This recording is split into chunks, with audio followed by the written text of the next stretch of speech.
Monde numérique. Le débrief transatlantique.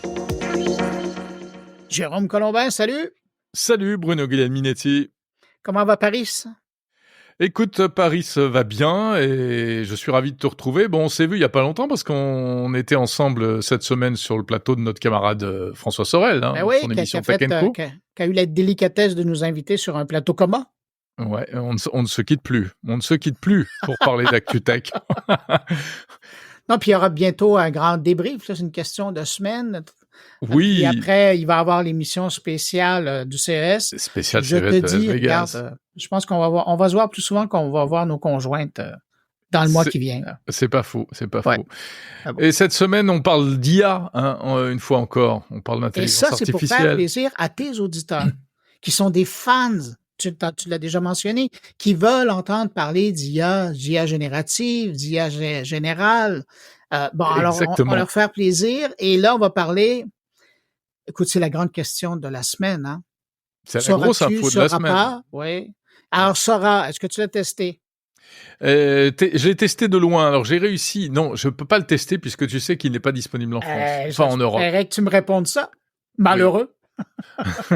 Non, mais j'ai quand même essayé avec un VPN et puis Avec un compte bidon. Ouais. J'ai eu accès à un moment, c'est assez bizarre, à la fenêtre de prompt.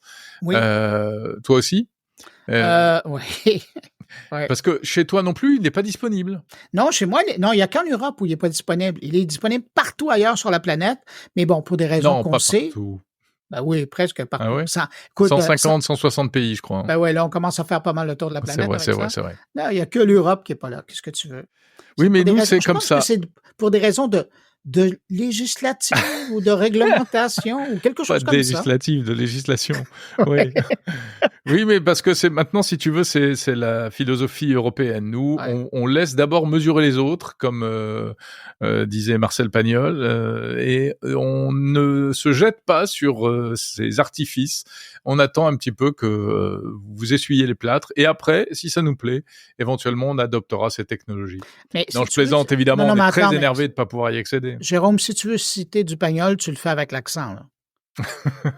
Bon, alors laisse un peu non, je suis nul moi pour imiter okay. Marius et non. Ça aurait été beau. En tout cas. Oui, bon. Mais c'est pas mon truc. Mais alors on revient à notre sujet. Oui, mais c'est ça. Mais le problème, puis je pense que c'est important de le dire aux gens qui nous écoutent, c'est que si vous êtes géographiquement en Europe, ne tentez pas de vous brancher à l'outil Sora, donc sur sora.com, parce que en direct ou en VPN, parce que si vous arrivez à le faire et que les gens d'OpenAI vous détectent, vous risquez le bannissement à vie de l'outil. Ouais, mais attends, tu crois pas que ils ont dit ça un peu pour faire peur? Parce que moi, je me suis, j'ai essayé de me connecter et je suis pas encore expédié de ChatGPT. Hein. Peut-être un peu plus fort. On va voir. Non, mais attends, et c'est marqué nulle part en plus. Donc, oui. Dans le document d'information au départ, si tu as lu le communiqué de presse en bas, c'est bien écrit. Le CLUF. Non, le communiqué de presse. Mais non, j'ai pas vu. J'ai pas vu ça. Ben, justement, c'était pas à l'intention des Européens, alors ils vous l'ont pas envoyé. Mais donc, oui, c'est ça. Plus sérieusement, Sora, donc, est disponible. Et on a l'impression, tu sais, Sora, là, depuis les 9 mois où ça a commencé à être annoncé puis qu'il y avait eu des fuites, par la suite, il y a des gens qui ont eu accès à ça. Je pense qu'ils étaient quelque chose comme 300 testeurs, bêta-testeurs, officiellement à l'époque, ce qui a généré quelque chose comme un demi-milliard, 500 000 clips vidéo de 5 à 10 secondes. Mais ça a permis à Sora de peaufiner, de travailler. Mais le problème, c'est que maintenant qu'il est lancé officiellement, sauf que c'est l'enfer essayer de rentrer là-dedans là, parce que ils n'arrivent pas à répondre. D'ailleurs, cette semaine, à 2 occasions, tout le système de ChatGPT est tombé en panne dû à l'afflux de la demande et puis aussi de la demande de calcul de Sora. Et ils étaient pas prêts à accueillir ça. Et les pauvres, ça fait 9 mois qu'ils nous en parlent, mais ils étaient pas prêts à prendre le trafic. Mais c'est toujours un peu le même problème, hein, ces outils-là, quand tout d'un coup la planète entière se jette dessus, évidemment, ça fait une charge pour les serveurs qui est absolument gigantesque, phénoménale. Et alors, déjà, quand on sait que ChatGPT en texte consomme énormément de ressources, de temps processeur et donc au passage d'électricité, d'énergie et du coup produit du CO2. Donc c'est pas bon pour la planète. Mais ça, c'est pour le texte, et donc on n'a pas de chiffres pour l'instant pour l'image, mais on imagine que ce Sora, ça doit être aussi un gouffre énergétique. Ah, tout à fait. Ouais. Ça Et doit c'est être pour ça. monstrueux. Mais c'est justement parce qu'ils sont pas capables de répondre à cette demande-là, et c'est tant mieux dans le contexte de ce que tu dis, qu'ils ont même inscrit, écoute, je pense que 98% des demandes, de ce que j'ai entendu là de par mes discussions, 98% des demandes d'accès à Sora sont refusées. Il y Oui. a un beau petit message qui apparaît en disant que, ben non, ils prennent plus, de nouveaux participants. Alors c'est la bande, ils sont peut-être 1000 à l'utiliser présentement là, et ce que ça génère pour les gens qui ont tenté de l'utiliser, c'est tellement coincé, puis la machine est tellement prise que il y a de la difficulté à la compréhension des requêtes. Le rendu vidéo est parsemé d'erreurs D'erreurs, ouais. qui ont rien à voir avec les requêtes. Donc, à quelque part, ben tant mieux. Les gens auront du temps encore pour s'entraîner. Puis, mais je trouve ça dommage pour les gens d'OpenAI parce qu'entre-temps, Midjourney fait du millage, Runway AI fait du millage, Donc les concurrents, ouais. les outils chinois font excessivement bien. Moi, je Ouais. suis deux infographistes et monteurs qui vont à plein, c'est ça leur boulot. Qui travaillent avec ça? Ouais, qui travaillent avec Ouais. ça, puis les productions qu'ils arrivent à faire avec leurs tests, c'est phénoménal. Alors, bon, ben, Sora, peut-être que quand ils seront sortis pour de vrai, il sera trop tard. Joli jeu de mots. Merci. Oui, parce que tu as raison, la vraie info, c'est de savoir ce que ça va changer, ce Sora. C'est, alors Sora et tous les autres systèmes du même genre, c'est encore une fois une nouvelle page de la révolution de l'intelligence artificielle qui est en train de se tourner. Là, carrément, ce sont tous les producteurs d'images vidéo, donc c'est-à-dire quoi? La publicité, le jeu vidéo, le cinéma, la télé, même dans les entreprises, et cetera. Tous les contenus, les créateurs de contenu et tout, qui ont à disposition un nouvel outil qui va clairement tout chambouler. Alors, on va pas commencer à voir les choses en noir en disant que ça va être du chômage, ça va être de la destruction d'emplois, etc. Il faut voir le côté des possibilités que ça va offrir. Mais enfin, on se doute bien que si demain on fait des films entiers avec ce truc-là, l'économie sera plus la même, ce seront pas les mêmes personnes qui devront travailler là-dessus. Enfin, c'est un petit tremblement de terre quand même, cette Ah, histoire-là. tout à fait, tout à fait. Mais moi, j'ai l'impression qu'il y a ben, d'une part, il y a des nouveaux métiers qui sont en train d'être créés, mais il y a beaucoup de corps de métiers qui vont devoir s'adapter à ces outils-là. Ouais. Et Bah, moi, façon, je le vois comme ça. Ouais, mais tu as raison, mais on est d'accord. Et d'une manière générale, c'est le cas avec l'intelligence artificielle. Aujourd'hui, il faut se saisir absolument des outils d'IA, quels qu'ils soient, enfin surtout de l'IA générative, que ce soit la vidéo ou les photos ou les images ou le texte, pour pouvoir en tirer un bénéfice. Parce que, comme tu le dis et tu l'avais déjà dit très justement dans une de nos précédentes conversations, celui qui va vous piquer votre boulot demain, c'est pas l'IA, c'est quelqu'un qui sait utiliser l'IA. C'est sûr. Puis moi, j'ai l'impression que, puis là, c'est une question de moi. Puis on commence à voir des courts-métrages sortir, mais moi, j'ai l'impression qu'on va découvrir des futurs réalisateurs, et puis est-ce qu'on les appellera encore des réalisateurs, mais des producteurs de vidéos qui seront des grands noms plus tard. Mais on va les découvrir comme ça. Pourquoi? Parce que de leur bureau, ou même pour certains peut-être de leur téléphone, ils vont commencer à créer des trucs comme ça. Puis, tu sais, souviens-toi, Spielberg, c'est un court-métrage qu'il a mis au monde. Ça s'appelait Duel. C'était un gros camion qui courait une petite voiture, et c'est ce qu'il a lancé. Puis ça, il l'a fait avec un budget là ridicule. Puis après, bon, ben, le reste, non, mais tu as raison, ça va être fantastique. Ça va être fantastique, mais d'ici là, c'est sûr que ça va faire mal. Voilà, la question naïve qu'on peut se poser, c'est est-ce que demain, tous les films de cinéma seront faits comme ça, par intelligence artificielle, et du coup, est-ce qu'il y aura un intérêt à aller voir ce genre de film ? On en a parlé sur le plateau Tech & Co précisément. Moi, je pense qu'il y a quelque chose d'animal chez l'être humain qui fait qu'il aura besoin, même s'il y aura de la place pour des films entièrement générés par IA, c'est certain, que ce soit des courts ou des longs, mais on aura besoin d'un point de vue presque animal, d'aller voir d'autres humains sur un écran et pas uniquement des créatures de synthèse. Jérôme, je partage ton opinion et c'est pour ça que le théâtre existe encore. Ouais, exactement. Parce qu'on aurait pu les regarder à la télé, on aurait pu les regarder au cinéma, mais non. De voir des comédiens sur on est rendu de parler de théâtre entre nous, ça va bien. Ouais. Mais de voir la magie de voir des êtres humains devant nous, se donner des répliques, nous raconter une histoire. Pourquoi les conteurs, ça fonctionne encore? Pourquoi les humoristes, ça fonctionne encore? En salle de spectacle. Tu sais, le spectacle vivant, moi, j'ai fait un séjour de 2 ans, là, juste pour rire.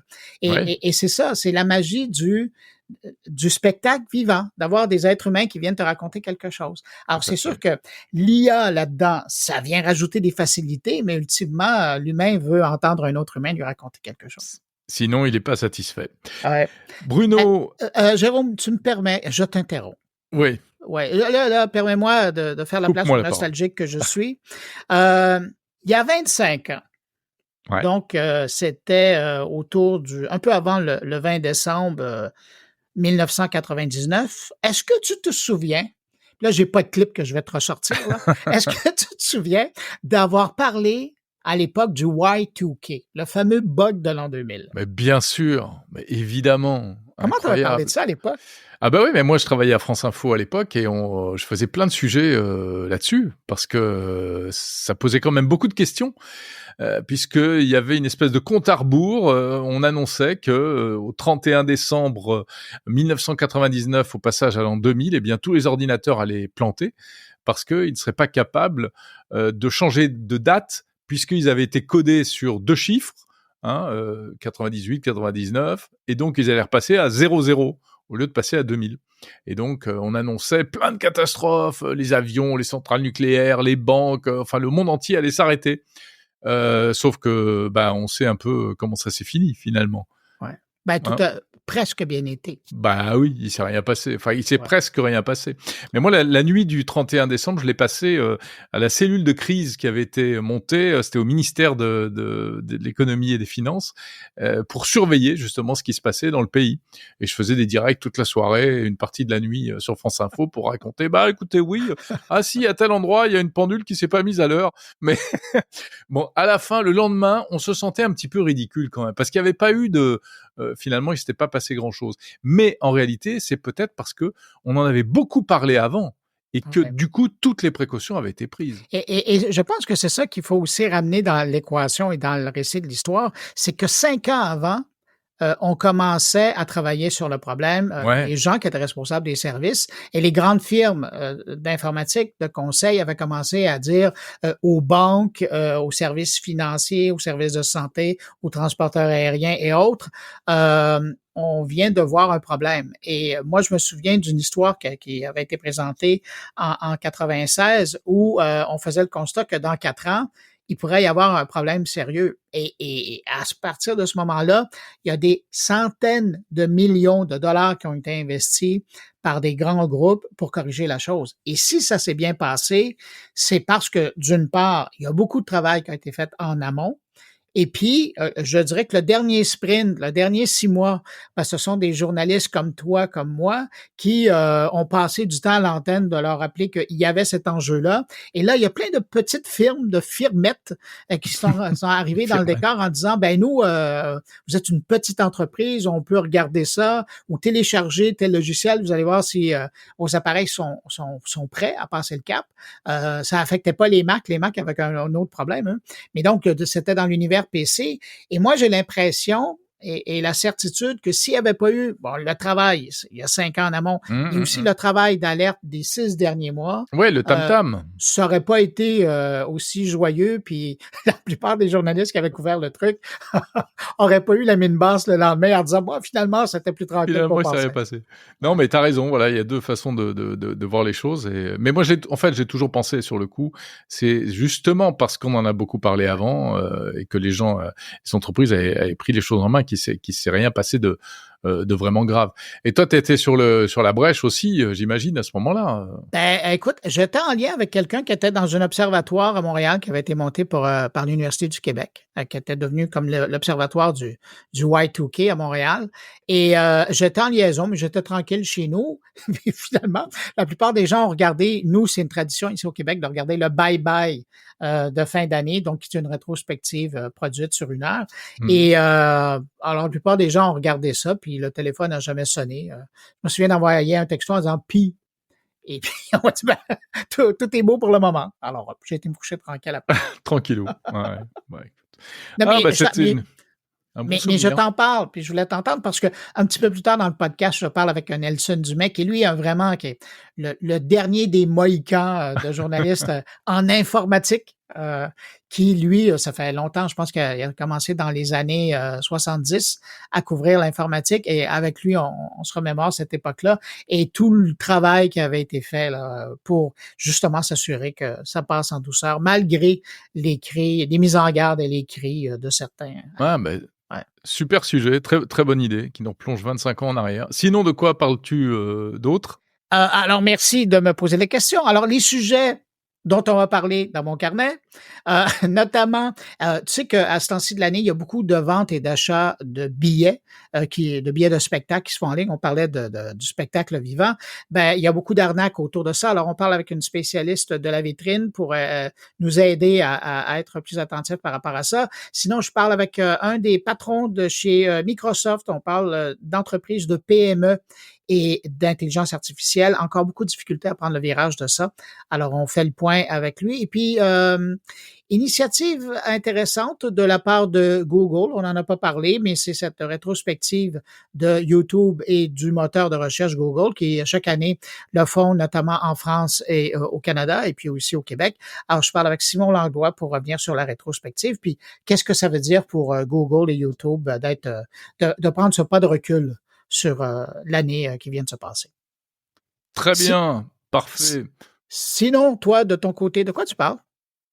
Eh ben moi, cette semaine, je parle à mes auditeurs de biohacking. Ah, tu me rassures, là. Si tu ne parlais pas à tes auditeurs, je me demande peut-être aux miens. Sois inclusif. Aussi, ouais.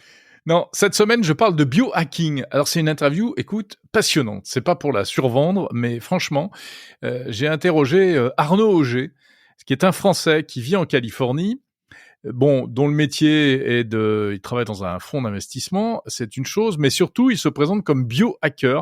C'est quoi? Eh bien, c'est quelqu'un qui a basé sa vie sur les capteurs. Il a évidemment ce qu'on utilise aussi toi et moi, montres connectées, bagues connectées, des choses comme ça. Il traque au jour le jour sa santé. Et il en a fait véritablement une philosophie. Ça lui a déjà permis de perdre énormément de poids et même, explique-t-il, de gagner une espérance de vie supplémentaire. Donc c'est super intéressant et vraiment je pense que ça interpellera beaucoup de monde. Et puis du biohacking au bioprocessing, il n'y a qu'un pas. Donc ma deuxième interview que je vais franchir sans vergogne et je reçois Fred Jordan qui dirige une société qui fait un truc assez étonnant, qui fait des bioprocesseurs. Voilà, ça se passe en Suisse, ça s'appelle Final Spark et pour en savoir plus, eh bien rendez-vous à l'écoute de Monde Numérique cette semaine. Espèce de titilleur professionnel. Jérôme, je vais te remercier d'être passé comme ça dans mon carnet et puis pareillement. Puis je t'invite avec tes auditeurs à venir faire un tour pour entendre parler du bug de l'an 2000 notamment, tu vas voir. Ça va te ramener de bons sujets, de bons souvenirs. Merci Bruno, salut, à la semaine prochaine. Allez, bye.